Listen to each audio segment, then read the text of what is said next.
dance from the 80s. I think it's the 80s or 70s, the robot dance. That's the idea here. That's the idea with whole body power.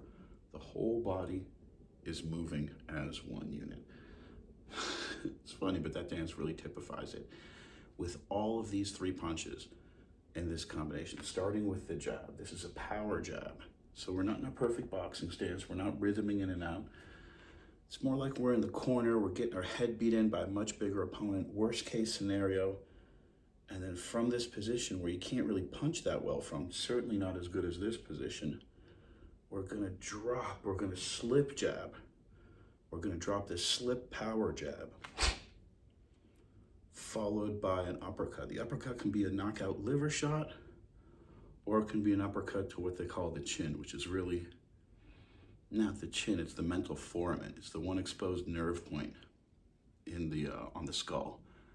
These little Fu Manchu shaped, watercress sized 1/4 inch mustaches, handlebar mustaches that come out right here. So if you catch those, it is the easiest place to get a knockout. And every pro boxer knows that. And they're all going for what's called the chin. But again, it's not the chin. You get hit really hard here and take a good shot. Here, not the same. So we're going for that corner, and we're trying to hit it hard at an angle as well. Bang. Again, followed by the body shot and catching the chin and or the temple again. So everything coming off the lead hand. Again, this isn't your perfect boxing stance. This isn't your perfect jab, which works great at range. If you're rhythming, if you're at a distance, you're shuffling, you're getting angles, safety leads, totally angling. They say circling around the opponent, which literally means angling around the opponent, doing everything you should to get distance, timing, and that is awesome. This is more like you cannot see the shots coming. You're just seeing bright lights because you're getting punched.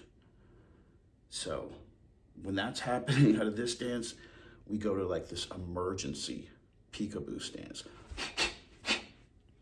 because we really have no choice. They say never hook with a hooker. It's not really true. You always want to throw a hook against a hook. The idea behind that phrase is if somebody wants to engage in a slugfest with you, jab and box them instead. But technically, any boxing coach will tell you, yeah, the counter to a hook is a hook. It's not a jab, it's not a cross. So you do want to hook with a hooker. And this combination is a perfect example of that. So is the 2-3 combination, because the 2-3 combination, if you really think about it, you're slipping the outside of his elbow. This is all happening, all predicated off of this outside slip and this cleanup left hook. So this 1-5-3 combination is a more complex version of that, because we don't have the simplicity of one hand and another that we can break it down. This is all happening really quickly off the lead side. Any good boxing school would tell you not to hook off a jab or not to uppercut off a jab. Instead, you need to throw a 1-2-5. Much more mechanically sound and defensively sound. Absolutely 100% true. Yet, there's 1 out of 10 people who are really good at hooking off a jab or uppercutting off a jab. This shouldn't be like common knowledge and practice. It's kind of like the Philly shit. Like everyone boxes like this, but there's 1 out of 10 people who are really good at defending themselves like this. So it's like, yeah, for them that works. So this isn't for everyone. Hooking and uppercutting power shots off the lead hand. A lot of pro coaches, a lot of pro fighters shun it, and for good reason. And others, there's the rare few who make a career out of it. It's so powerful. So the idea is after this power jab, we need to reload this shoulder for power. We got no power anymore. We shot our first shot. We need to snap in real quick and snap that subsequent power shot. Now, once we've launched that subsequent power shot, boom, we can unload our shoulders again, or we can reload for a really powerful shot. This comes from the principle in boxing that I learned from my coach, Mike. Really tough guy. Was that with the double right hand, one right hand you rotate, think about it rotating like 90 degrees. It's actually not 90 degrees, but think about it like that. But if you throw a double right hand, instead of chambering and cocking back, you can just divide that into two motions, and you can do that with this left hook. And it's really ironic because this final shot, this left hook, where you don't even have to lower the shoulders up, where you're actually going backward after you've frozen the opponent with a body shot and catching his chin and going downward, is the most powerful shot in boxing. More powerful than an overhand right. Maybe the other shot is where you're trading right hands. You slip outside his right hook and his head is moving right into your right hand. That right hook and this counter left hand are the most powerful shots in boxing, without question. So really, really look to master all of these shots, but especially the last one, which is the most difficult one. And I certainly haven't mastered it, nowhere near. And in sparring, I use much simpler hooks that I can land to the head and body all the time. And this one is really, this is a sophisticated one. So be careful and train hard. So again, boom. Our shoulders are somewhat loaded up from this not so bladed stance. And that allows this dropping of this power jab. Again, followed by, boom, the uppercut.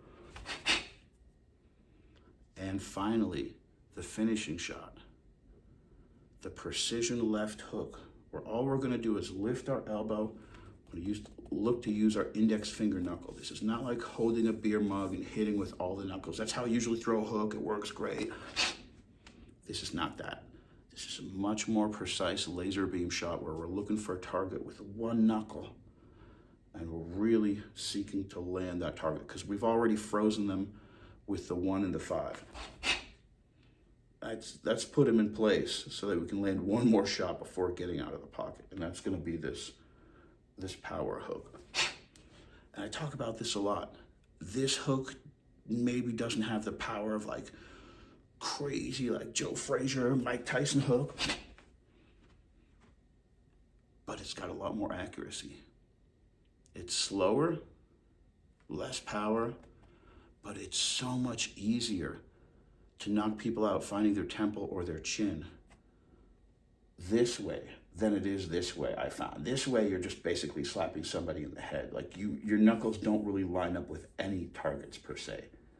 This way, you can literally hit somebody in the temple, hit them right in the corner of the chin, nose, wherever you want to hit them. This is such a precise tool, which I feel has, unless you're really good like Buakaw, like really talented, like, pro fighters can use this with maximum power, like I said, on the counter.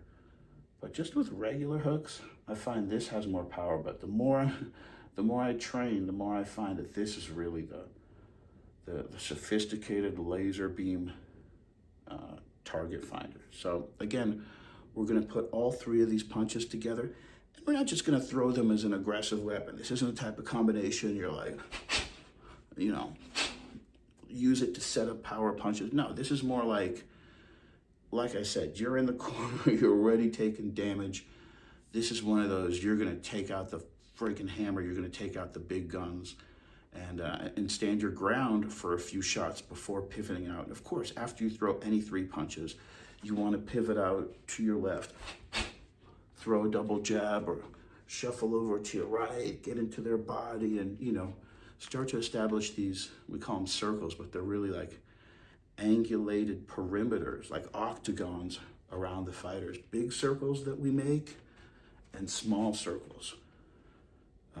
I'll draw it in a diagram so you can see what I'm saying. So anyways, this is all those circles thrown out the window. This is like you are literally in a corner in an elevator. Worst case scenario, there's no space to do your fancy, whatever it is, you're just fighting. There's no, there's no space to move really, or you can't move. Which is, again, we start with a slip jab, quickly snatch it back to that corkscrew body shot or that corkscrew chin shot.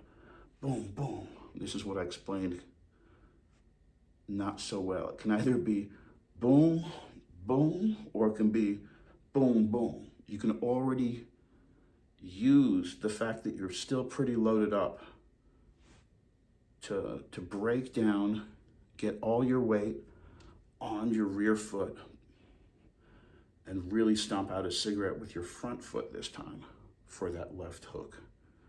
Really getting that feeling in the hamstrings and the glutes and the lower back. That's where you want to be feeling this. All the power swinging in counter opposition to these hands up here.